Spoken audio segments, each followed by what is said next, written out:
Hello and welcome. I am the Letterhack, and with me now is a very special guest, award-winning journalist and author of several books, including their newest book, The Rise and Fall of the Freedmen's Bank and Its Lasting Socio-Economic Impact on Black America. It's Rodney A. Brooks. Mr. Brooks, thank you for being here. How are you? I'm good. Thank you for inviting me. I'm glad to be here. Now, I want to start with a segment I like to call Hey, We've Met Before. Because, and this is ironic for me because you attended one of my book signings. And to my knowledge, very few legit authors have attended my own book signings. But so your son Alan and I were collaborators, and we created comic books together, self-publishing, and so that's where we first met. And that to me was I was like, okay, we have like a real journalist and an author here. So that was a big deal for me. So anyway, it's good to see you again. Thank you for being here. Good to see I, you too. Yeah, I enjoyed it. I yeah. enjoyed the talk. You know. It was a good turnout too. I remember the owner of the comic book store saying like, "We haven't had an event like that before," and I was like, "Well, okay, that's something anyway." Um, Yes, that was in Denver. You still in Denver? no, I have now moved to South Carolina. So Oh, I was in, I grew up in Maryland and I moved to Colorado and I lived in both those places for about 23 years. And then I moved to South Carolina a few years ago. And I'm back on the East Coast, but I'm also in the South for the first time. So anyway, my family's in driving distance. That's what counts. oh, that's important. Yeah. I want to talk about your journalism career and, of course, the new book. But first, as I always do, I was hoping you could give us a bit of your origin story and specifically how you decided to become a journalist and whether or not there was a specific catalyst which led you to that career path or if it happened more organically. Well, I tell people all the time one of the story of how I decided to become a journalist. It's something I knew from like the seventh grade, and one of the reasons I knew was when I was a kid, I read a lot, and I read a book because I wanted badly to be a doctor, and I read a book called "So You Want to Be a Doctor," and once I read the book and I counted up how many years it took to be a doctor, I said, "Okay, maybe this isn't for me." Right. And it turns out the next book I got was "So You Want to Be a Journalist." I have no idea if these books are still in print, but I loved it. It basically inspired me, and I looked at there were I had no black journalist role models, but there were people on TV like Melba Tolliver at Eyewitness News in New York and Gil Noble at NBC, WNBC in New York. And so I started working for the school newspapers, and that's what I majored in when I went to college. And so from there, you had um, a very, very exciting career from the sounds of it. Assistant business editor and reporter at the Philadelphia Inquirer, 30 years as deputy managing editor, personal finance and retirement columnist for USA Today. Why did you specifically begin writing about finance and money?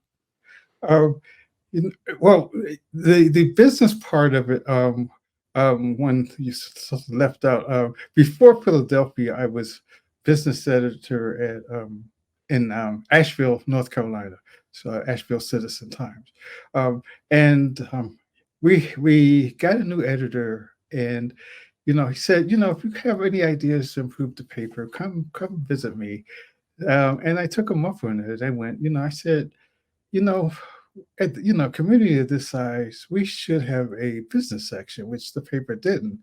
And he said, that was one of the first things I wanted to do. Um, and so, would you be interested in that? And he made me business editor. now, um, now, so I was business editor, but I wasn't specializing in personal finance until USA Today. Now, the industry has gone through a lot of restructuring, and when I was there, they started layoffs, and you talked about writing with my son, our Alan Brooks, who's in Denver. So after one layoff, and I was not laid off, but after one layoff, Alan called me up and said, "So, Dad, what's your plan B?" And it took my kid asking me that to realize I did not have a plan B. Right. So what I did, I enrolled at Georgetown University's School of Continuing Education for a certificate in financial planning. And from there, I became financial planning editor. I'm sorry, I became personal finance editor at USA Today. Uh, and uh, and my plan B was to become a financial planner, but I did not need to do that. But that's how, and eventually I also started writing a column on retirement issues. So that's sort of the roundabout way of how I became focused on personal finance. Now, after leaving USA Today, I also started writing about wealth and health, um, in inequities, especially wealth. And I wrote in my first book solo was called "Fixing the Racial Wealth Gap." So you have written for, um, you know, publications, columns, U.S. News and World Report, AARP Senior Planet. I just joined the AARP 50s Club, so I'm looking forward to coming across some of your stuff. The Washington Post, like we said, USA Today, National Geographic, Forbes, many others. One of my favorite things to ask in cases like yours is whether or not you had a preference, any standout experiences or moments, or any one particular job you look back on as most memorable or with fondness? I mean, because that's a lot of experience. Like, what, how, and it might not be fair to ask, but if there is one particular moment. Yes, there's actually multiple moments, but one that sort of sticks out is I went to Cornell University in Ithaca, New York, um, and my first job was at the Ithaca Journal, um, and which, by the way, was where Alan was born in Ithaca, New York, um, and I was the first Black reporter at the Ithaca Journal, and that was in 1975.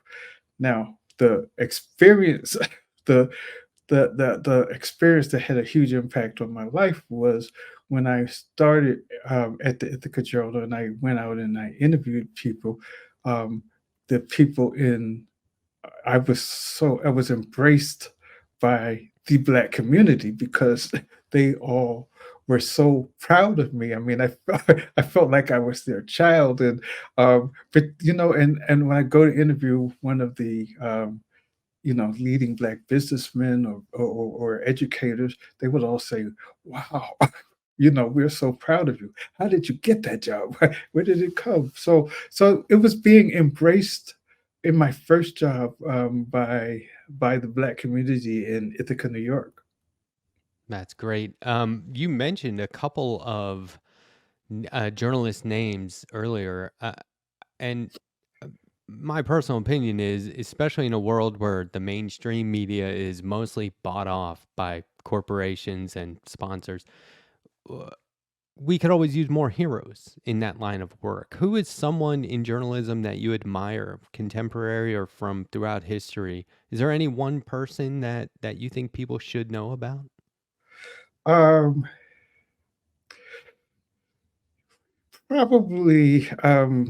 Well, there are lots. One of the people I admire most is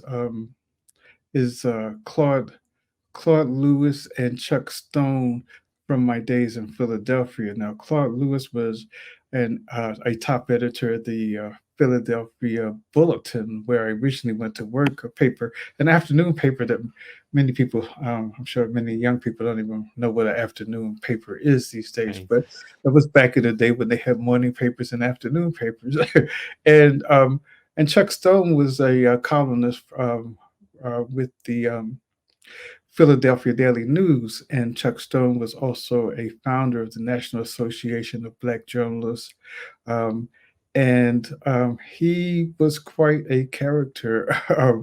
And he was also the first president, or not the first president, a former president of the National Association of Black Journalists. But he wrote for basically a blue collar newspaper, and some of the blue collar whites in the area could not stand him, but they read him every day to respond to him. So to see somebody be, and that was also my first big newspaper experience in Philadelphia. So when I went first to the Philadelphia Bulletin and then to the Philadelphia Inquirer, that was my first time in a newspaper that big with that many other Black journalists working for them.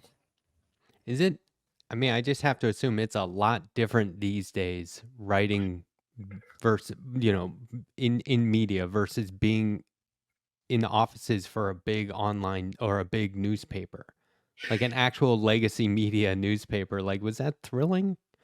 It was, and it was great. When I was in Philadelphia at the Enquirer, we often we were Gene Roberts, was the legendary editor of Philadelphia Inquirer.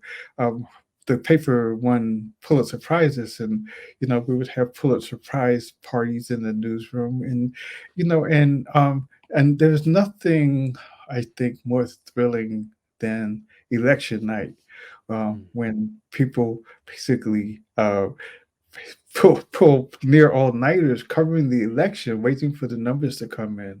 And as a business person, sometimes we volunteer to work on the news side for election.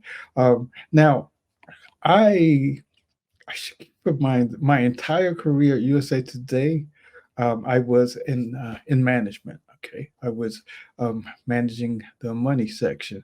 When I left USA Today in 2015, I started writing again. Um, so it was uh, it, I saw the industry was changing. They were cutting back jobs. It was no longer a fun place to be, because every year you saw some of your colleagues go, and the paper shrink, and your work responsibility grow. And the number of jobs I was doing when I left was it's amazing. So I saw the changes, and it's pretty sad what's happened now, because so many papers are in trouble because people don't really read them anymore.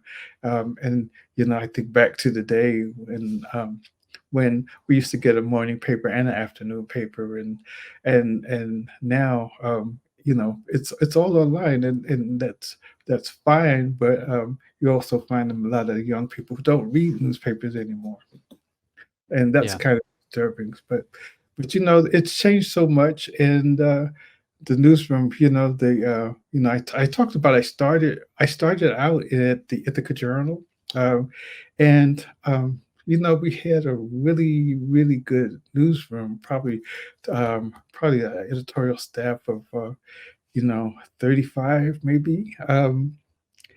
And I went back to Ithaca a couple years ago, and the building is vacant, and the paper is down to one reporter.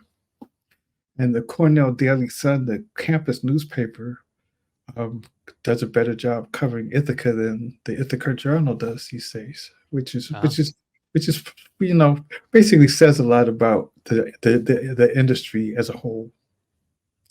we cover the topic of online media on this show a lot, primarily.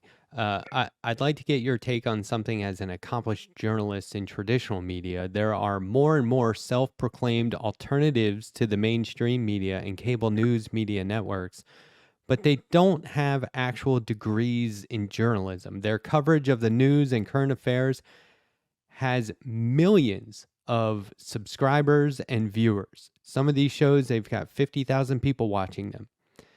In your opinion, though they technically may not be journalists, degree carrying journalists, are they still performing a type of journalism? I ask them directly and I get a wide variety of answers. So I wonder, what do you think? Are these folks covering the media and current events? Are they practicing some form of journalism? Well, as someone who is considered, and I consider myself a traditional journalist, um, opinion was always left to the editorial page. And that, I think, is the biggest difference with many of these media. Even with, it's like Fox News and MSNBC, um, you see you see opinion more than news. So I judge it by basically, do they present a balanced view? Okay, is it about news or is it about opinion? And much of that that you're talking about is opinion, and I consider journalism to be impartial, okay, rather than opinion. So I'm still a traditionalist. I like to hear both sides, and I think one of the reasons we have this huge political divide that we do is because you have opinion journalism, and people can now sit and watch um, only people that they agree with, and they could Right. sit and watch them all day long. So you don't get a diversity of opinion anymore. The it's good that you now have access for people who could not provide journalism before. But the downside is that you don't get impartial news as much as you used to. In 2021, you were elected to the National Association of Black Journalists Hall of Fame, and you're still writing and producing important work. Is the work itself motivating and reward enough, or do you measure results and find motivation in some other ways? You know um, the one thing journalism offers is the opportunity to write until I can't write anymore. I'm not like, once um, one of my first beats at the big newspaper in Philadelphia was the steel industry. So those guys labored in steel mills, um, for years, and were basically, when it was time to retire, they were happy to, because that was hard work. And not to say that journalism is not hard work, but I can do it. I when I quote retired from USA Today, I came home, and on a Thursday, and on Monday I started writing a column for the Washington Post. So I think writing is going to help. It keeps a sharp mind, and I will continue to write as long as I can. I can't imagine not doing it anymore. Uh, so as I write in my retirement columns all the time, it's not your grandfather's or your father's retirement anymore. You don't want to sit back at kick and watch westerns, and watch Gunsmoke all day long. Um, People want to be active, and people are living longer. So you can actually live longer in retirement, than your working life. I mean, you can spend 30 years. Think about it. You can spend 30 years in retirement. So before you retire, you better have a plan, figure out what you want to do. And what I wanted to do was continue to write. That's great. Um, in your writing, you address discrimination, and it is by no means an afterthought or secondary. And I wonder what sorts of what sort of discrimination did you personally encounter on the job, if any, while covering the precise topic? Do you see what I mean? Did anyone ever try to edit your pieces or whitewash your work? Um, well, it's what I encounter was more, um, and for lack of a better word, I'll say is ignorance. Mhm. I was writing a piece I was writing a piece on um, uh, reparations for Black Americans, and and as part of the piece, I talked about the um, the race riots in cities like Tulsa, um, and many other American cities. And I listed, and I said, um, dozens of American cities experienced the same thing, where angry white mobs attacked blacks, burned down their communities, and businesses. And I had a white editor who said, is this true? Is it really dozens of American cities? And they said I could have said hundreds because those things happened in virtually every city in America, small towns, and so it's um, that's more of the kind of things I think Black journalists find when they're writing um, for non-ethnic publications or white publications. Having to prove reality. And Yes. you write that Black history is under siege in America. I think a lot of people agree with that. And we see that every day with the right wing and so-called conservatives complaining about and making up stories about critical race theory being used to teach kids of all ages that white people are all racist, and books being banned in a way of preventing students from learning about the realities of slavery in America, and so on. Black history is under siege, facts are under siege, science is under siege. From the point of view of someone with your legacy in journalism, I wonder if you can give your professional opinion on the matter for anyone who may think this is a passing phase or just a temporary moment in history, and is it an exaggeration to say that the situation is worse than ever and people should be concerned and on defense? I um, I don't I don't think it's an exaggeration to say it's worse than ever, because um, Jim Crow laws were still on the books, and actually some are still on the books in the 60s and early 70s. Um, and those laws prevented Black Americans from proper education, jobs, and now we see state legislatures and state governments that are legislating these things, laws against diversity, um, laws against teaching Black history. Okay, they're basically legislating. So we're going backwards. These things are now written into laws. So yes, it is worse than ever. I think you see, and it goes back to this people sit in front of TVs and listen to this hate that they call news in some of these pretty right wing, whether it's news stations or podcasts. They sit down and you see we've gone from what everybody was talking about was a colorblind nation under Obama. We've gone in the opposite direction and way past that to a point where it's okay to hate and it's okay to discriminate.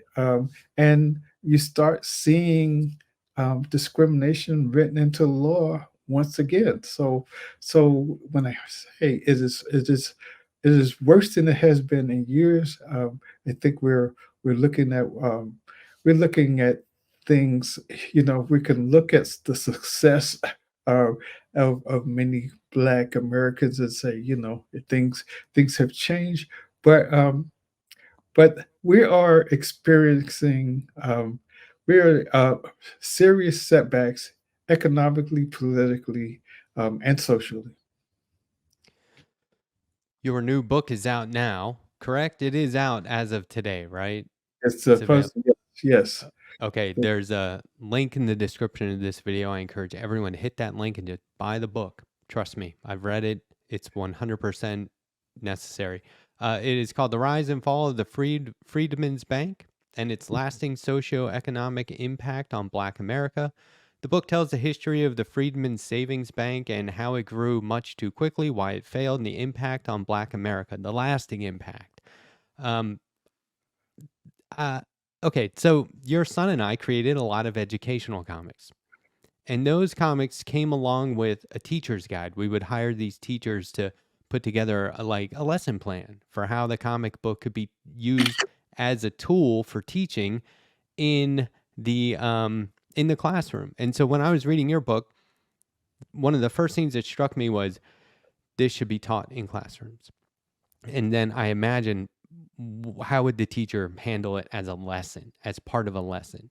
And I could just see that for young children, they would just write on the chalkboard racial gap and say, let's talk about this first, right? So I was hoping that, you know, considering that Black history is under siege and the blatant attempts to revise the country's history of racism and discrimination, could you explain in simplest terms, the same way a parent or teacher would to a small child, what a racial gap is related to personal finance issues, wealth, and disparities in healthcare?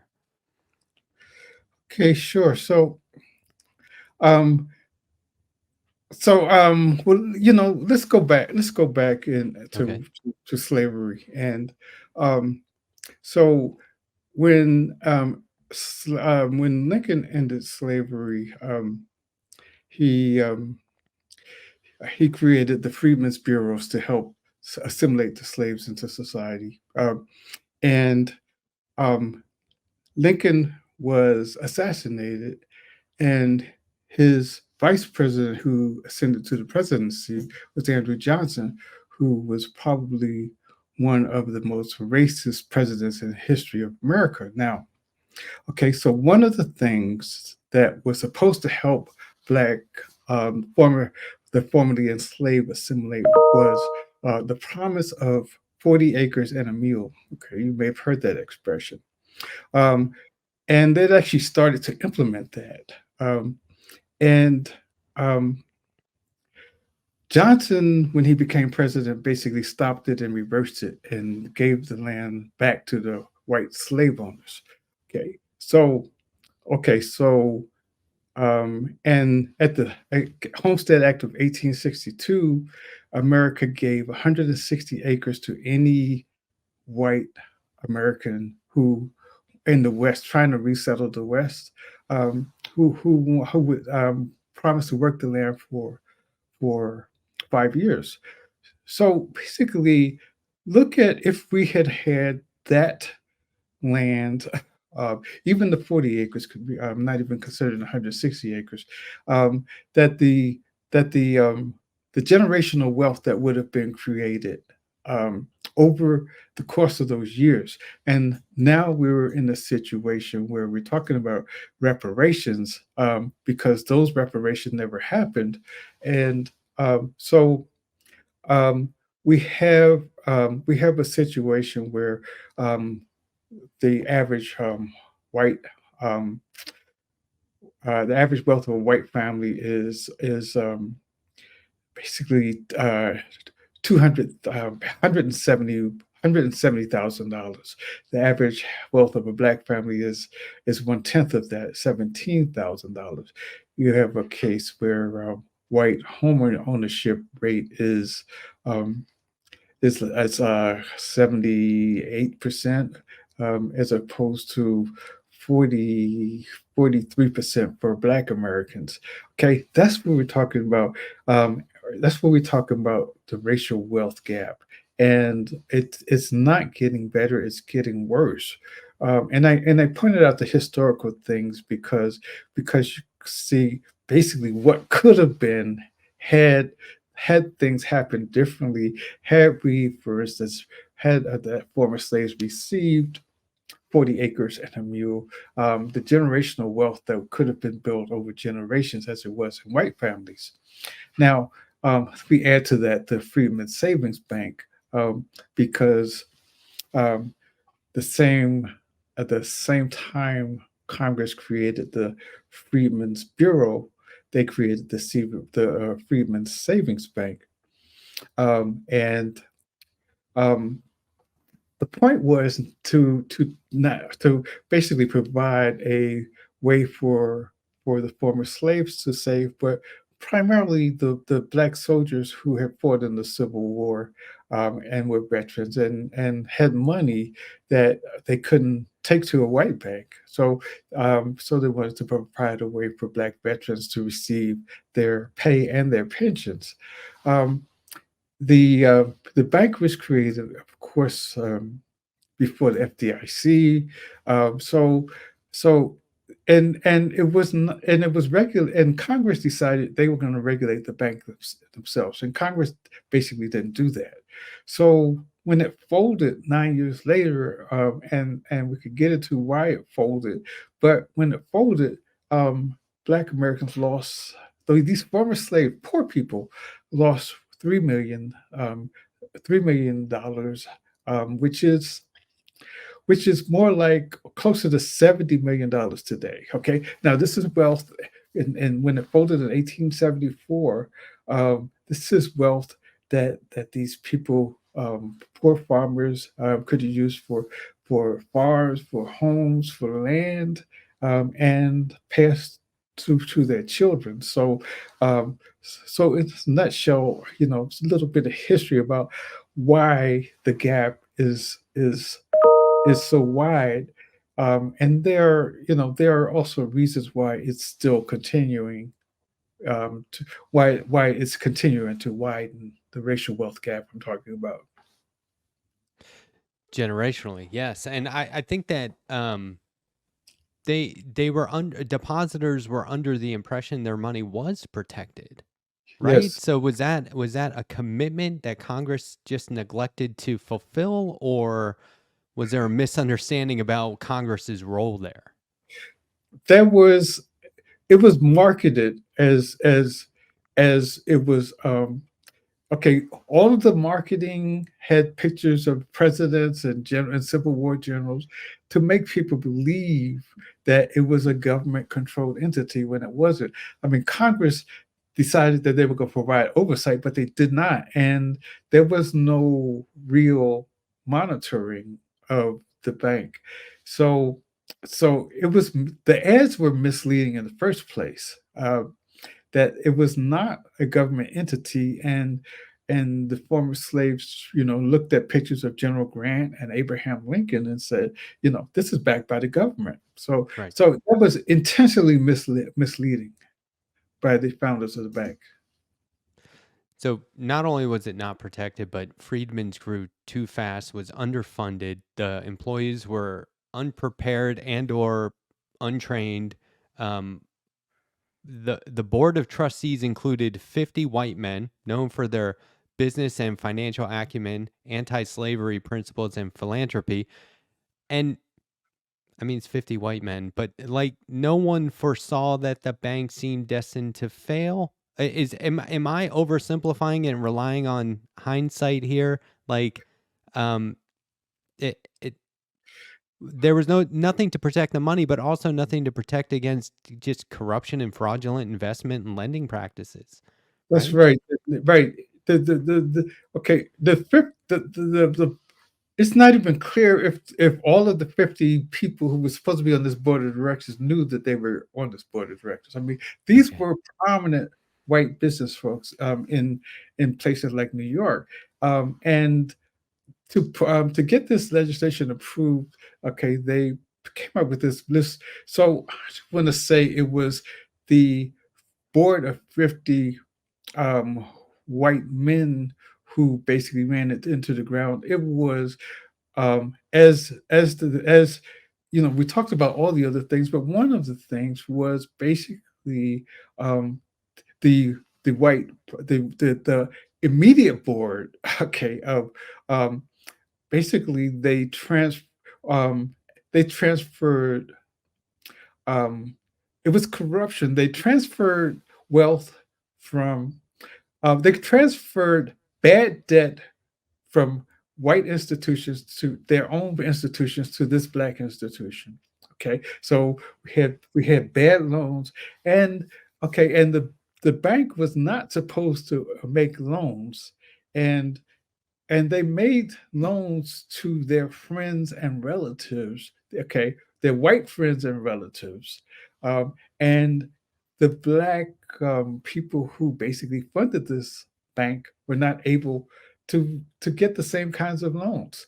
So between the corruption um, and um, then you know, as word got around that the bank was sort of teetering, it was the poorest people who did not get the word, and it was the poorest people who left their money in, because there were, you know, maybe in places like New York, there were white depositors, but that most of them took their money out before the bank failed. So the people who lost their money were the people who could least afford it.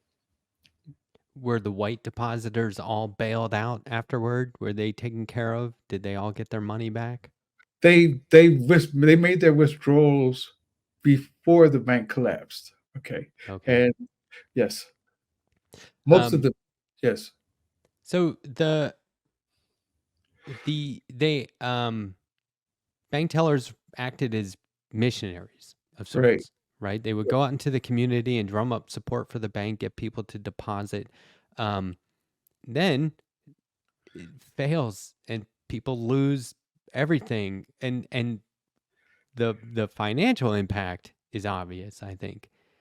But there has got to be long lasting emotional and trust issues, and that impact cannot be understated, right? And so like that has, I mean, to this day there's been a complete lack of trust in financial institutions, right?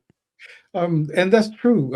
And you know, we can many people can maybe people trace it back to then, because that mistrust has been passed on for generations, and it still exists. And it hasn't, you know, it's not like white banking institutions have done a lot to basically uh, to basically make this right, because you had blatant discrimination, you know, through the 30s, 40s, 50s, 60s, from bank institutions, you know, and I compare it to the Tuskegee Institute study, okay, where you had basically black men who thought that they were being treated for syphilis, um, and National Institute of Health was actually doing a study of what happens when people aren't treated,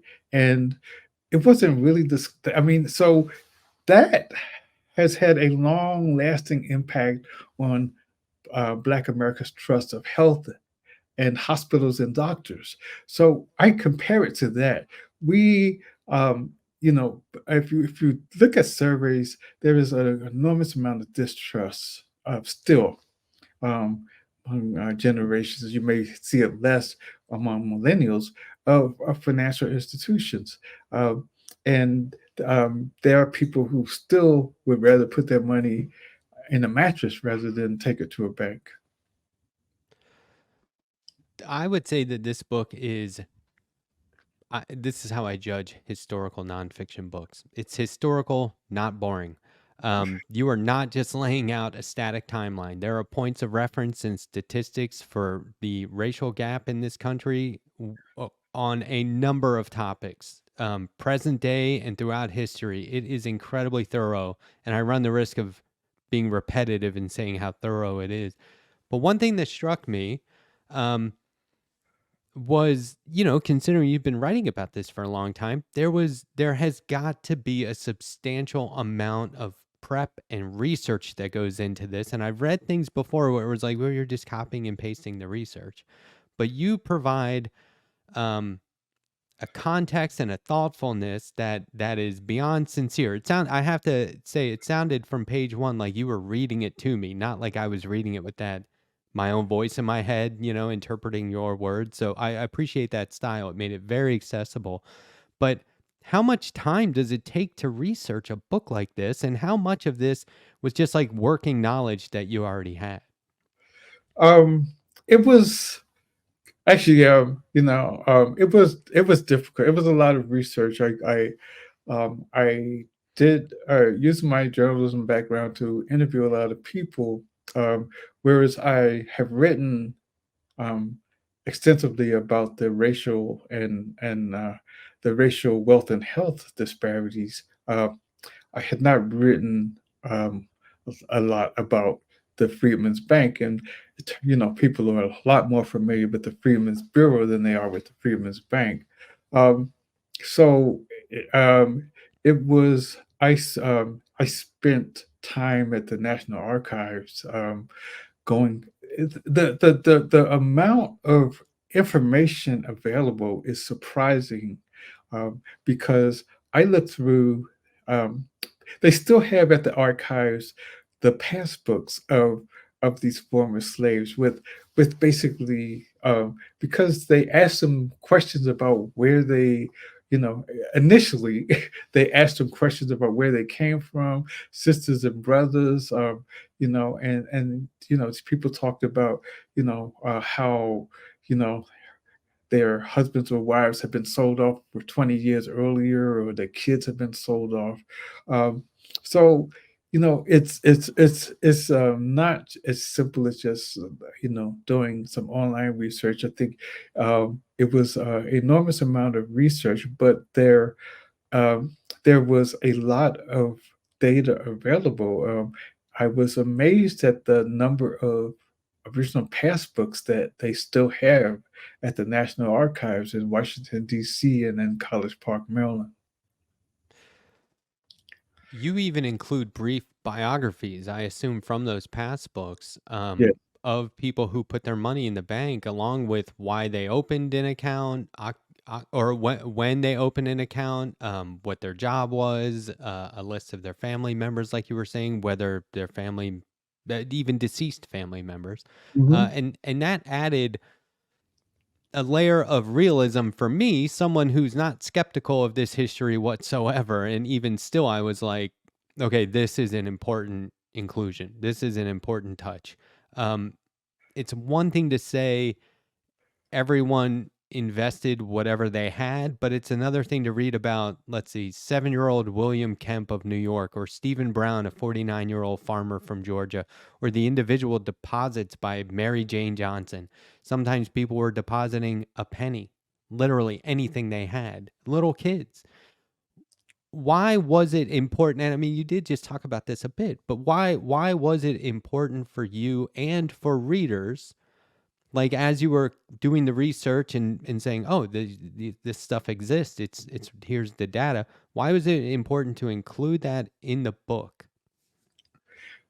I thought it was important to personalize it, okay? Because you could just talk about, this was a Civil War soldier. Um, um, but if you tell the name and the age, and then talk about a Civil War widow, a Black woman whose husband died or was wounded in the war, and trying to get their military pension, and that was one the pension. The military pensions was one of the reasons they were really trying hard to get, especially Civil War soldiers, because that's where the salary and the pensions, the bigger monies were. But to say that it was a Civil War soldier or a Civil War widow was one thing. To say, this was Mary Johnson, and she had two kids, and And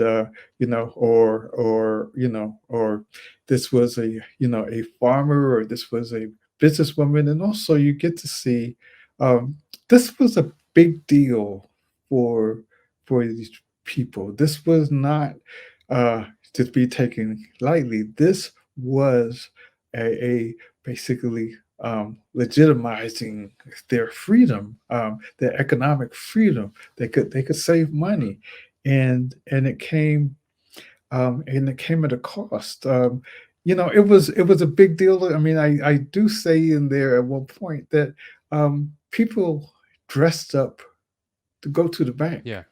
I mean, and that was, it meant something to them. And what we lost, besides that trust in financial institutions, is we lost generations of financial literacy. Okay, because that was one of the other things that was supposed to happen. Um, is that financial literacy, that not only the black people working in the bank, um, but um, black people making deposits and trusting the institutions, that was lost for generations. Yeah, to be acting in like an official capacity, right? To say I am being taken care of, I'm being included, I'm allowed to participate, I'm an actual citizen, considering the years of slavery and the decades of slavery preceding that.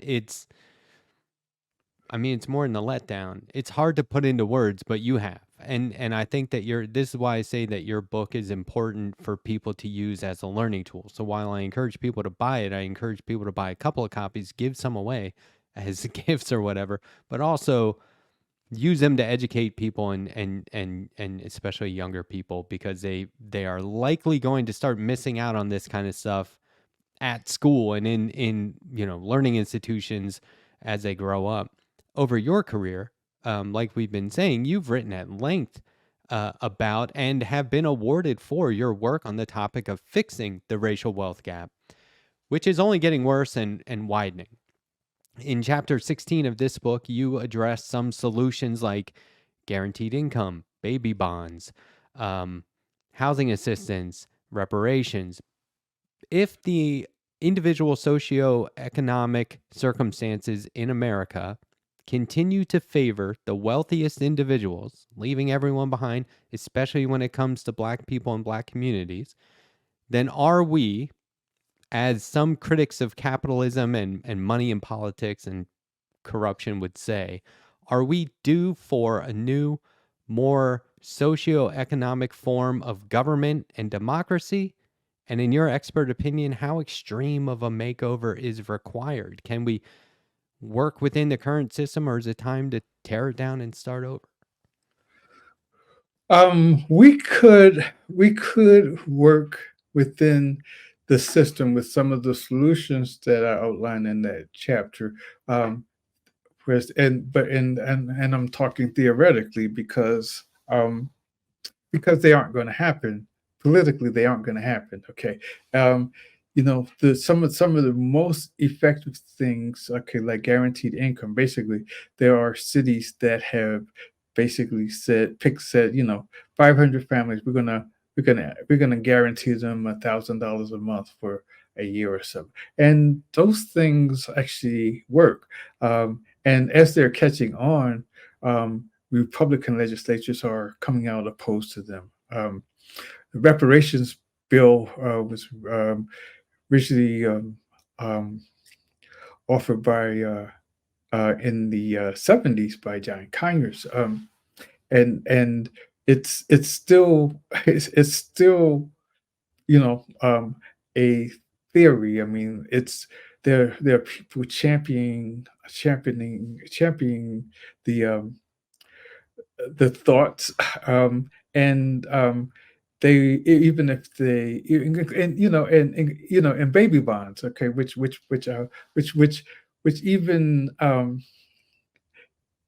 even white businesses have said could dramatically cut the racial wealth gap. And the baby bond is basically when a baby is born, like they get a savings bond, in their name, and that increases. You basically give that amount a year, and it that amount decreases as the income of the parents increases. So when you turn 18, you have this money that you could use to buy a house, buy a car, or pay tuition.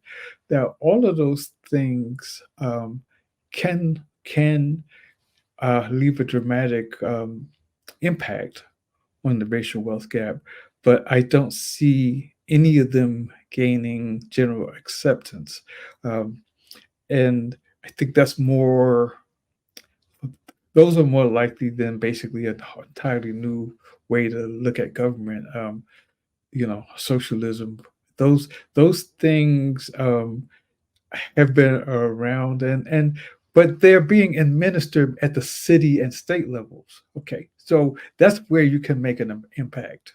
Okay, because I don't think they're going to happen at the federal level. Sometimes the only answer you get from like the Democratic Party is just vote. And that's kind of a throwaway, and people get frustrated with that. But there's a lot of truth in it, because when you consider what can the individual do, they can not just vote, but focus on these policies and the candidates who are going to fight for these policies. Diversity, equity, and inclusion are those practices are at risk and under attack, especially with the threat of another Republican presidency. And like you say in the book, after the 2020 uprising, more and more people are realizing the need to fix these problems, not just address them, but fix them. And education through books like yours are a big leap in that direction. That's what I think. And like, if they're not going to provide these books in schools, it's up to us, the people who know what's really going on out there. We need to make sure these books are available on our own, in our own homes. And so that's why I've let people know where to get the book. I want to encourage everyone to get the book. Is there anything else that you want to talk about or plug before we wrap up? No, I think we've covered it. You've really good questions, and I think we've Oh, covered a thanks. lot of area, Matt. Thank you. I think that I get so nervous interviewing journalists. That is because it's every time I ask a question, I'm thinking, yes, I want to know the answer, but also I'm curious if you think I'm bad at this. But anyway, we made it through, so I'm grateful for that. Before we Yeah. do end, I want to recommend a comic book to you. I always do this, and I was saying off air, it's a little tricky because your son is a huge comic book guy, and so it's likely that he's putting these things in front of you. So it's a bit of a risk, but I want to continue to explain to people, and I mean we talk about comics on this show the rest of the time, so it's not just a sharp left turn by any means. But I want to continue to explain to people and illustrate to people, no pun intended, that the medium is more than just capes, masks, and superheroes. And so I have one for you that I've been recommending. It's available now for pre-order. It comes out April 30th. It's called We Live Here: Detroit Eviction, Defense, and the Battle for Housing Justice. It is a graphic novel featuring uplifting stories of combating and beating calls for their eviction in Detroit, showing how everyday people, these are true stories, how everyday people are fighting to stay in their homes, organizing with their communities, and winning. Some of the reviews, because when I first recommended it, there weren't a ton of reviews, and I was specifically looking for these sorts of comments. Some of the reviews are saying that this is a playbook for such a thing. And that's what I'm talking about. That's what makes this a positive piece of propaganda. And so, check it out. If you do read it, shoot me an email. Let me know what you thought about it. And I'd be interested to know.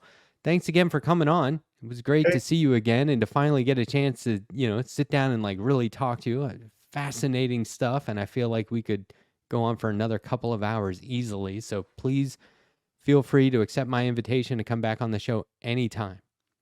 Okay. Thank you for inviting me. I really enjoyed it. Thank you very much, and we'll see everyone next time.